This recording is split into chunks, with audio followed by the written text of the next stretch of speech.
bienvenue dans e-Understanding Physique. Alors, on va commencer donc une série de vidéos. Donc, comme je vous ai déjà prévu, donc dans le vidéo présentatif, dans l'illustration, d'accord. Alors, on va commencer tout d'abord. Donc, on va commencer par, c'est-à-dire le fil où on est arrêté, donc physique, donc les applications des lois de Newton.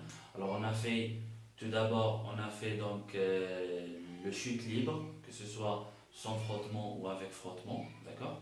Alors maintenant, on va poursuivre, d'accord, on va poursuivre donc dans l'étude, c'est-à-dire quand on a vu donc le mouvement des chutes libres, c'est un mouvement rectiligne. Donc maintenant, on va voir les mouvements plans, d'accord, le mouvement plan. Alors l'exemple qu'on va tirer profit, c'est la projectile, d'accord. Donc la projectile et tout ceci donc dans un champ, d'accord, dans un champ de pesanteur uniforme. D'accord, uniforme. D'accord, on va considérer, donc on a déjà parlé de champ de pesanteur uniforme. Donc le champ, donc l'intensité du champ il est constante, donc dans tous les points. D'accord, donc c'est le champ de pesanteur. Donc là on a le vecteur intensité de pesanteur, c'est G. Toujours il est dirigé vers le centre de la Terre. Et le mouvement qu'on va étudier, c'est le mouvement de la projectile. Alors projectile, ça veut dire, c'est-à-dire une masse, d'accord. Alors quand on dit une projectile, donc qu'est-ce que ça veut dire une projectile? C'est tout, donc tout matériau solide qu'on peut tirer, qu'on peut par exemple lancer à une vitesse initiale. Alors cette fois-ci, vous avez une vitesse initiale, donc pas comme le chute libre, c'est-à-dire le solide il est soumis qu'à son poids, mais cette fois-ci, donc on va donner une vitesse initiale, d'accord. Donc un solide de masse 1 par exemple. Alors ce solide, donc il est lancé à donc c'est-à-dire à une vitesse par exemple, d'accord. Alors vous avez les axes. Bon.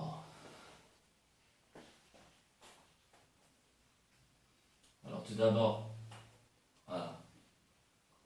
Alors qu'est-ce que vous avez ici? Alors on va considérer par exemple, tout d'abord on va considérer le repère R. Alors tout d'abord, premièrement, on va déterminer les équations, d'accord. Les équations, on les appelle équations horaires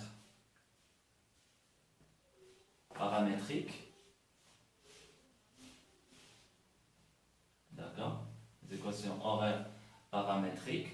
Alors pour déterminer ces équations horaires paramétriques, donc l'étude, donc on va reprendre l'étude du chute libre, mais on a dit qu'avec une vitesse initiale qu'on appellera par exemple V0.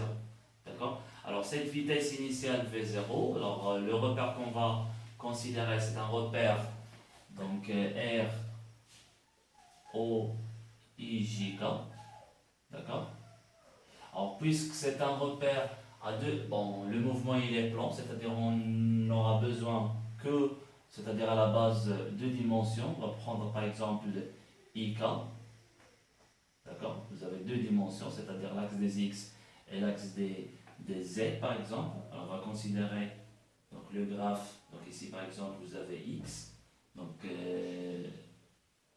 il est dirigé suivant le vecteur unitaire par exemple I. Et ici vous avez l'axe des Z, donc ici l'origine. Donc il est dirigé suivant le vecteur unitaire par exemple K. D'accord. Alors on va lancer, donc tout dépend des conditions initiales.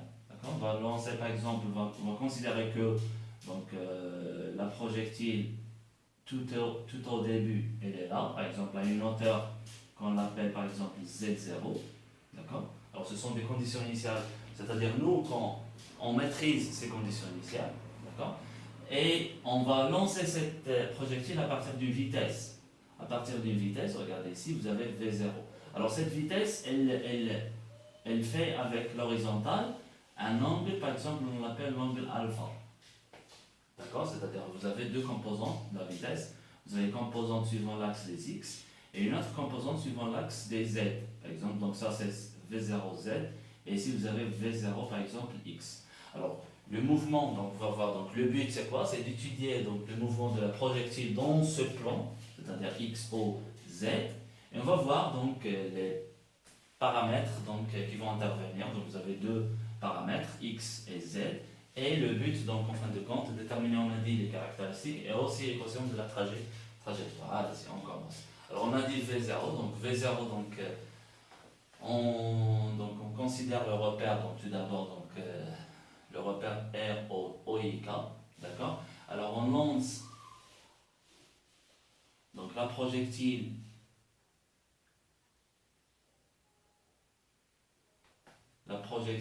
à une vitesse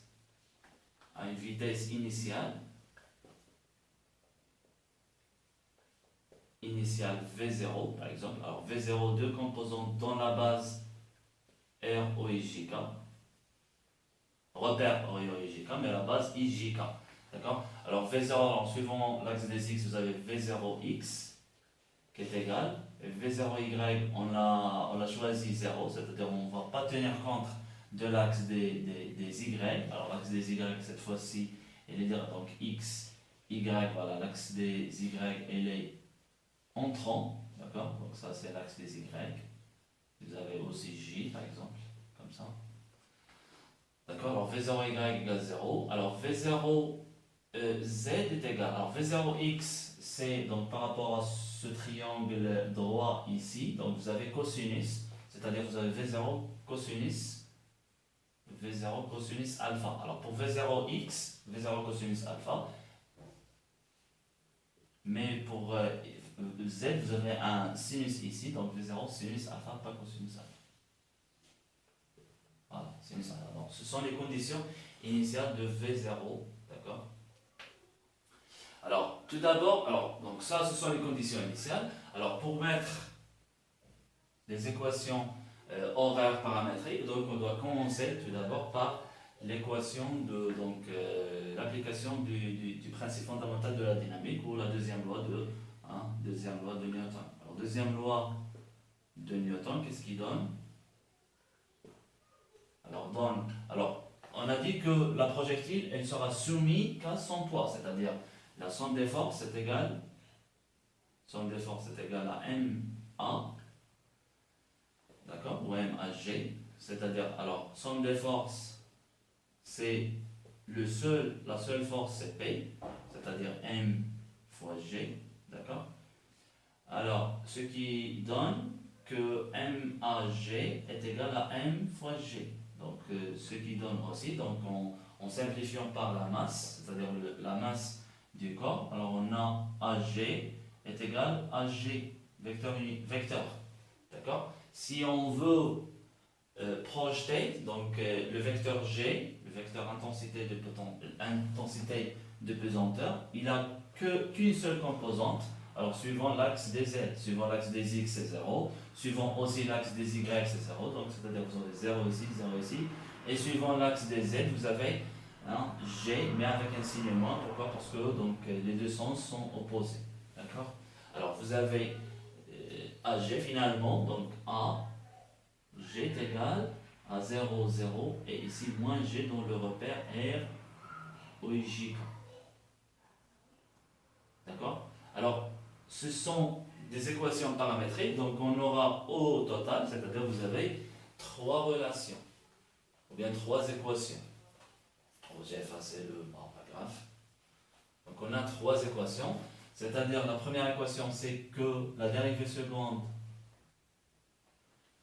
de la position selon l'axe des x est égale à 0, donc en simplifiant c'est x seconde g est égal à 0, de même sur l'axe des y est égal à 0, yg est égal à 0, et zg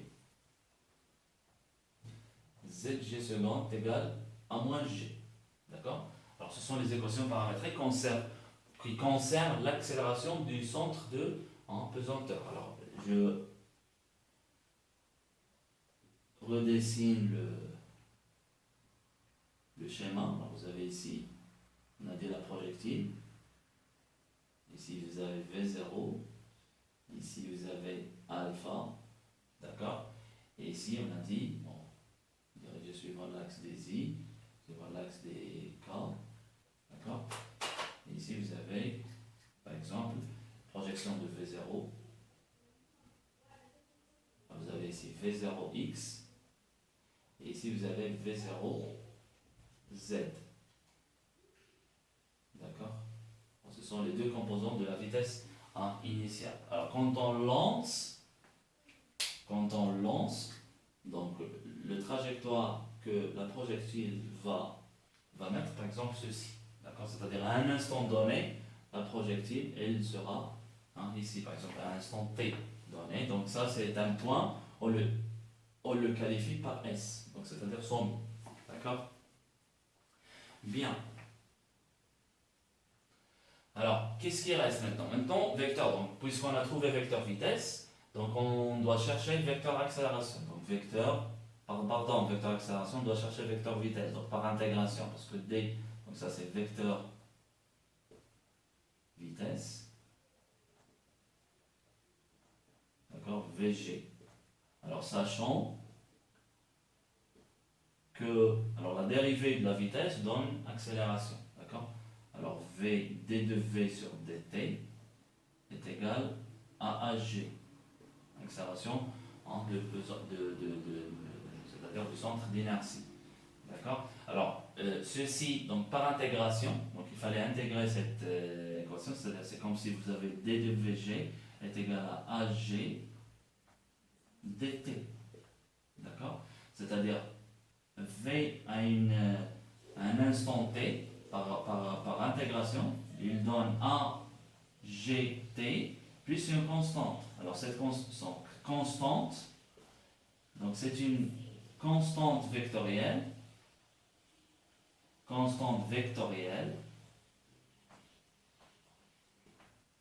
qui dépend des conditions initiales,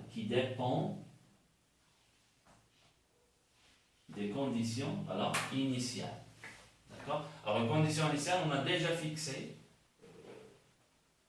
D'accord? On a déjà fixé les conditions initiales. On a considéré, par exemple, la projectile, elle commence le mouvement à partir d'un point, par exemple, de hauteur, ici, Z0. D'accord? Z0. Et, par exemple, X est égal à 0. Et avec une vitesse initiale V0. D'accord? Alors, par intégration, on a dit que, il fallait déterminer la constante, c'est-à-dire la constante à t est égal à 0. Alors, à t égale 0, la vitesse est égale à V0, qui est égale, on a dit V0, c'est-à-dire V0 cosinus alpha, et 0, et V0 sinus alpha, qui est égal à quoi? Qui est égal à A fois 0, c'est-à-dire 0, plus, vous avez 0 suivant x, suivant y, suivant z, plus donc la constante, c'est-à-dire suivant les donc constante, plus constante ici, d'accord. Ce qui donne que c'est la constante, donc ça c'est la constante, c'est-à-dire la t égale 0. Donc ce sont les coordonnées de cette constante, ce sont V0 cosinus alpha et 0 et V0 aussi sinus alpha, d'accord. Alors en réinjectant dans l'équation de VG, c'est-à-dire vous avez VG à l'instant t est égal à quoi? Est égal à Vx par exemple, ou bien la notation qu'on a considérée, c'est-à-dire x.g, y.g et z.g. Est égal à quoi? Est égal à a, g. La composante d'A est seulement suivant z, c'est-à-dire vous avez 0, ici 0, 0, 0, et ici vous avez moins g, t, plus la constante. Alors la constante suivant l'axe des z, vous avez ici V0 plus V0 sinus alpha. Et ici, vous avez aussi V0 cosinus alpha. Et ici, 0. C'est-à-dire, il n'y a pas de vitesse, il n'y a pas de mouvement suivant l'axe des y. D'accord? Bien. Alors, maintenant, donc ça, c'est dans le repère R, O, I, J, K. Toujours. D'accord? Bien. Alors on cherche maintenant le vecteur position. Le vecteur position, c'est-à-dire par exemple OG. Donc si vous avez le centre d'inertie, c'est G ici. Alors on cherche le vecteur position. Alors vecteur position. OG. Alors, comment on doit chercher le vecteur position? On sait que la variation de la position donne la vitesse. Alors, la variation de la position qui donne la vitesse, donc par intégration, Donc comme d de OG sur dt, toujours dans le repère R, est égal à VG de t. D'accord? Alors par intégration, toujours, par intégration, on aura. Alors, je réécris cette dernière équation. Alors, c'est comme si vous avez d de OGT est égal à VGT dt. Alors, il fallait intégrer de tous les côtés. On aura quoi? On aura OG à l'instant t, vecteur, n'oubliez pas les vecteurs, est égal à quoi? Est égal à VGT fois t, paramètre de temps, plus une constante vectorielle. Alors, constante est une constante vectorielle. Quant à elle aussi dépend des conditions initiales. Qui dépend des conditions initiales. D'accord? Alors, dépend des conditions initiales, c'est-à-dire qu'il fallait revenir aux conditions initiales à t égale 0. Alors, à t égale 0, qu'est-ce qu'on a? On a, alors, OG, il fallait écrire OG à t égale 0. T égale. Alors, x égale 0. Y aussi est égal à 0, mais Z, pas 0, mais Z0. Z0 est égal. D'accord? Alors, est égal à VG fois T. Alors, toujours le temps par 0, c'est 0. Alors, plus la constante, c'est-à-dire constante suivant l'axe des X, par exemple, et constante suivant l'axe des Y, et constante suivant l'axe des Z. Alors, la constante, elle est seulement suivant l'axe des Z, ce qui donne OG, donc VG fois T. Alors, VG fois T, c'est-à-dire ça. VG fois T, donc qu'est-ce qu'on aura ici? Alors, OG de T est égal. Alors, suivant l'axe des, il fallait réécrire, il fallait déterminer les trois coordonnées. Alors, vous avez VG fois T, donc c'est-à-dire VG, puisque ça c'est une constante, alors il fallait que multiplier par un temps. Vous avez V0 cosinus alpha fois T. Ici, vous avez donc la constante suivant l'axe des Y 0, aussi la vitesse 0, donc c'est 0 ici, la coordonnée. Et vous avez ici gt fois temps, c'est-à-dire gt carré, c'est-à-dire moins gt carré. Mais il fallait diviser par un 2, c'est-à-dire lorsque vous faites la dérivée de vecteur position suivant l'axe des Z, vous aurez la composante suivant l'axe des, la composante de la vitesse suivant l'axe des Z, c'est-à-dire vous aurez moins 2 g fois t.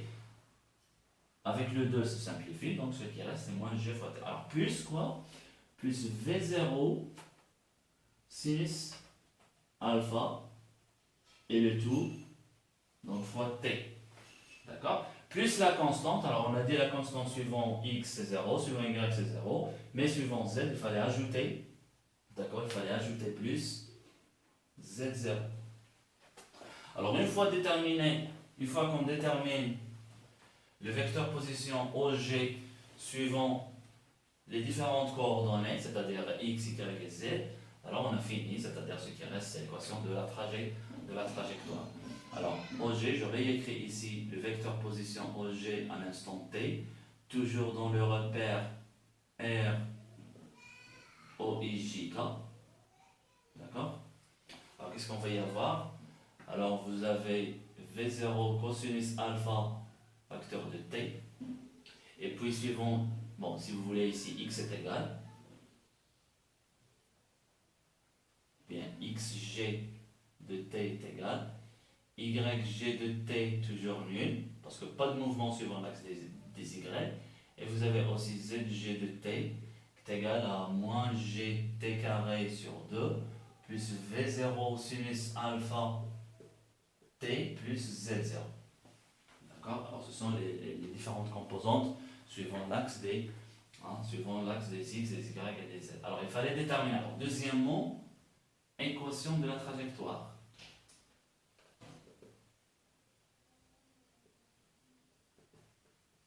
Alors, pour déterminer l'équation de la trajectoire, il fallait éliminer le temps.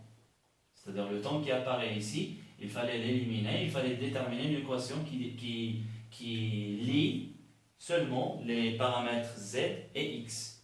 D'accord? C'est ça l'équation de trajectoire. Quand on parle de la trajectoire, c'est-à-dire qu'il n'y a pas de temps, Il n'y a pas le temps, il fallait que les paramètres x et z. D'accord?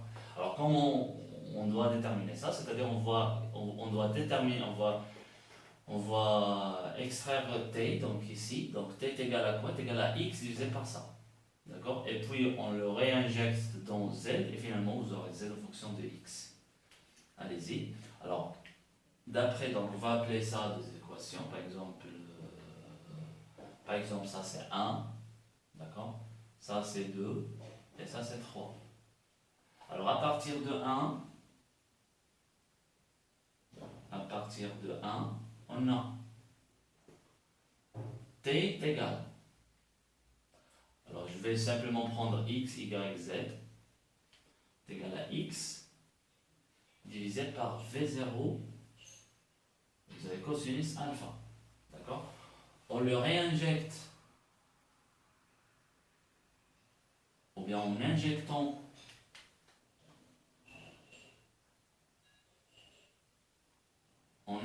cette dernière équation, par exemple on l'appelle 4, en injectant 4 dans 3,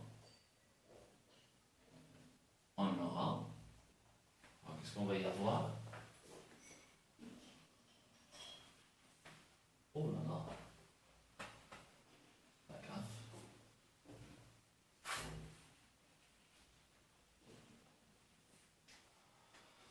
Alors en injectant 4 dans 3, qu'est-ce qu'on va y avoir? On aura, alors z est égal à moins g sur 2 fois t carré, c'est-à-dire x carré, v0 carré cosinus alpha carré x carré, plus, alors v0 sinus alpha fois t, v0 sinus alpha fois t, c'est-à-dire fois x sur v0 cosinus alpha, alors plus z0. Alors on voit bien que sinus sur cosinus ça donne tangente, ça se simplifie v0 avec 0, donc on aura z égale à moins gx carré sur 2 v0 carré cosinus alpha carré plus tangente alpha fois x, alors plus z0. Alors c'est ça l'équation de la trajectoire. D'accord? Et on voit bien que c'est en fonction de x carré. Alors ça veut dire quoi? Ça veut dire que l'équation, elle est, donc si vous avez étudié la fonction x carré, y est égal à x carré, c'est-à-dire que c'est une parabole. D'accord? Une parabole qui est de la forme là. D'accord?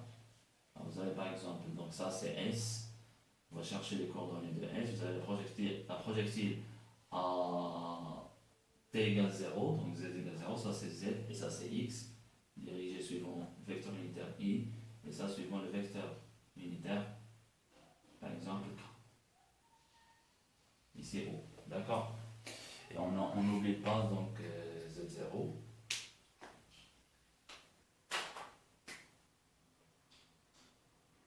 Donc ça c'est v0, les deux composantes aussi, ça c'est v0x, et ça c'est v0y, z pardon.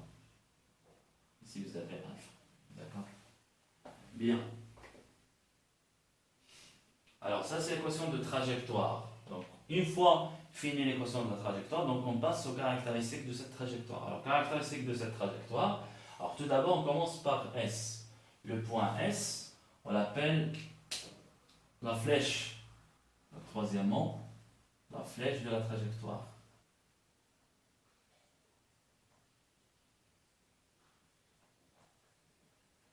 La flèche de la trajectoire, c'est-à-dire on appelle flèche de trajectoire, c'est, si vous voulez, l'altitude atteinte par le centre d'inertie de la projectile, d'accord, point G, c'est-à-dire cette hauteur-là, si vous voulez, H. Ça c'est H. Alors comment on détermine, donc définition tout d'abord, définition, la flèche, on appelle, d'accord, on appelle flèche de la trajectoire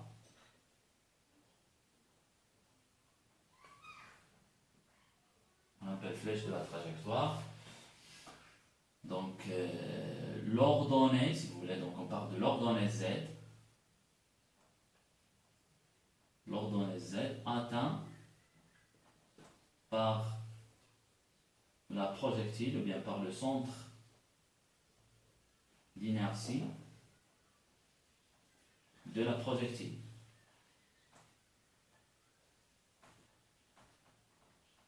D'accord? Par le centre d'inertie de la projectile.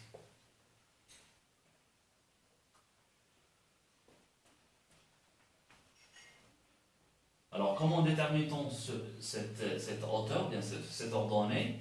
Donc, il fallait tirer profit de caractéristiques de la vitesse. Donc, la vitesse, comment elle est? Donc, elle est, si vous voyez bien ici, donc elle est tangente. Donc, la vitesse toujours, elle est tangente. Donc, si vous voulez Vs, d'accord? Elle est tangente à la trajectoire en ce point, c'est-à-dire la dérivée de vecteur position suivant l'axe des Z, donc c'est égal à 0. D'accord? Si vous voulez ici, donc la dérivée donc d de y g au point S, c'est-à-dire d de y, oui, d de y g sur dt au point S est égal à 0. Alors on a déjà, pas yg, mais zg. Alors on a déjà déterminé z, les coordonnées donc avant. Donc on avait trouvé z de tg est égal à quoi? C'est égal à moins g fois t plus un v0, si je me rappelle bien, sinus alpha. D'accord? Alors on continue, c'est-à-dire moins g fois ts c'est égal à quoi? C'est égal à v0 sinus alpha. Donc parce que tout ça est égal à 0. Bon, ça c'est z point, tout ça est égal à 0. D'accord? Donc c'est-à-dire ts est égal à, bon pas moins, parce qu'on a déjà, vous avez v0 sinus alpha divisé par g. Donc ça c'est ts. Et en l'injectant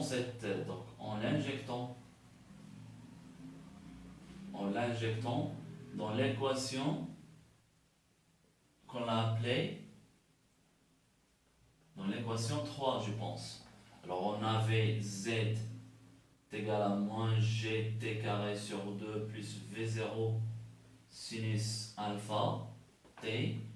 Vous avez plus z0, voilà. Donc finalement, qu'est-ce qu'on va y avoir? On va y avoir z, c'est-à-dire la hauteur s, c'est-à-dire zs égal h, d'accord? Ça c'est h, l'ordonnée qu'on cherche, est égal à moins g sur 2 fois t carré. T carré c'est tout ça au carré, c'est-à-dire v0 sinus alpha sur g carré, plus v0 sinus alpha fois t, c'est-à-dire fois v0 sinus alpha, c'est-à-dire carré, sur g. D'accord? Plus z0. Voilà, plus z0. Alors finalement, qu'est-ce qu'on va y avoir? On va y avoir h est égal